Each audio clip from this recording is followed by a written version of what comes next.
नमस्कार, आप देख रहे हैं 4 PM और मैं हूं आपके साथ सिमरन। दोस्तों, इस वक्त पूरी दुनिया की नजरें पाकिस्तान की राजधानी इस्लामाबाद पे टिकी हैं, जहां से एक ऐसी खबर आ रही है जिसने वॉशिंगटन से लेकर तेल अवीव तक हड़कंप मचा दिया है। जो ट्रंप कल तक दहाड़ रहे थे कि वो ईरान को इकोनॉमिक टेररिज्म से कुचल देंगे, आज उन्हें उसी ईरान के सामने सरेंडर करना पड़ा है। बड़ी खबर है कि कतर और अन्य देशों में जो ईरान का अरबों डॉलर का फंड अमेरिका ने फ्रीज कर दिया था, उसे रिलीज करने पे ट्रंप प्रशासन के दोहरे रुख ने वार्ता में भयंकर पेंच फंसा दिया है। हालांकि व्हाइट हाउस ऊपर से भले ही कह रहा हो कि उसने कोई छूट नहीं दी, लेकिन हकीकत है कि ईरान ने ट्रंप को उसकी औकात दिखा दी है।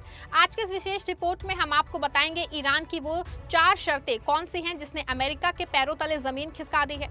हम खुलासा करेंगे कैसे एक तरफ इस्लामाबाद में शांति की बात हो रही है, दूसरी तरफ विलन नेतन्याहू लेबनान में धड़ाधड़ धमाके करके इस पूरी वार्ता का गला घोटने की कोशिश कर रहे हैं। क्या ट्रंप वाकई शांति चाहते हैं या ये सब महज एक ड्रामा है?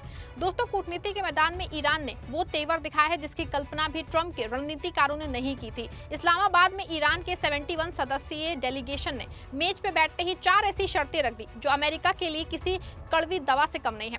ईरानी मीडिया के मुताबिक ये शर्तें नॉन नेगोशिएबल हैं, यानी इन पे कोई मोल भाव नहीं होगा। पहली शर्त है कि स्ट्रेट ऑफ होर्मुज पे ईरान का मुकम्मल कंट्रोल बना रहेगा। इसका मतलब है कि दुनिया की आर्थिक रग ईरान के हाथ में ही रहेगी। दूसरी शर्त है कि इस जंग में ईरान का जो भी माली नुकसान हुआ है उसका पूरा मुआवजा अमेरिका को देना होगा। तीसरी शर्त यह है कि दुनिया भर में ईरान की जितनी भी संपत्तियां फ्रीज की गई हैं, उन्हें बिना किसी शर्त के तुरंत वापस किया जाए। और चौथी शर्त है कि पूरे मिडिल ईस्ट में स्थायी और मुकम्मल युद्ध विराम लागू किया जाए। ईरान ने साफ कर दिया है कि जब तक ये 4 बातें नहीं मानी जाएंगी, तब तक समझौते की किसी फाइल पे दस्तखत नहीं होंगे। ये ट्रंप की डील मेकिंग की हवा निकालने के लिए काफी है। दोस्तों, आपको बता दें, हालांकि सुबह खबर आई है कि अमेरिका कतर में रखे ईरानी फंड को रिलीज करने पे राजी हो गया है, लेकिन थोड़ी ही देर में ट्रंप प्रशासन ने अपनी पुरानी आदत के अनुसार पलटी मार ली। व्हाइट हाउस प्रशासन ने इस खबर का खंडन किया है कि ईरान की ऐसी कोई बात मानी नहीं गई है। दोस्तों, न्यूज एजेंसी रॉयटर्स की ओर से खबरें आ रही हैं कि अमेरिका ने ईरान की फ्रीज यानी कि जमी हुई संपत्तियों को बहाल करने की मंजूरी दे दी है। ईरान के एक वरिष्ठ अधिकारी के हवाले से खबर आई है कि अमेरिका, कतर और दूसरे विदेशी बैंकों ने ईरान की फ्रीज एसेट जारी करने पर सहमत हुआ है, लेकिन अब अमेरिका ने इससे साफ इनकार कर दिया है। अमेरिका की ओर से कहा गया है कि उसने कोई शर्त नहीं मानी है और न ही ईरान की संपत्तियों को अनफ्रीज किया गया है। कुछ खबरें इस तरह की हैं दोस्तों कि अभी इस विषय पे कोई औपचारिक बातचीत ही नहीं हुई है, लेकिन सवाल है कि अगर रियायत नहीं दी तो ईरान की इतनी बड़ी टीम इस्लामाबाद में क्या कर रही है। हकीकत है कि ट्रंप की अर्थव्यवस्था इस जंग को बोझ तले दबा रही है। होर्मुज बंद होने से तेल की कीमतें जो आग लग रही है, उसने ट्रंप के पसीने छुड़ा दिए हैं। इसीलिए मजबूरी में ही सही ट्रंप को ईरान की झोली में अरबों डॉलर डालने ही पड़ेंगे।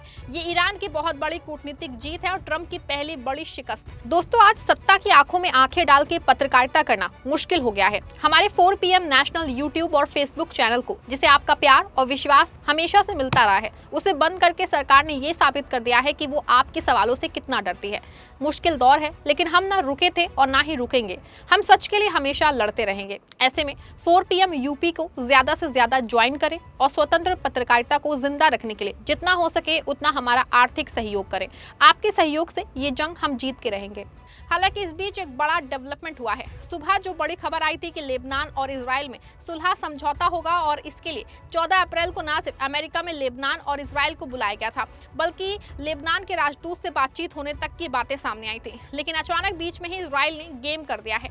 एक तरफ इस्लामाबाद में चाय और फाइलों के साथ शांति की बात हो रही है, दूसरी तरफ इजराइल का प्रधानमंत्री बेंजामिन नेतन्याहू इस पूरे खेल को बिगाड़ने पर तुला हुआ है।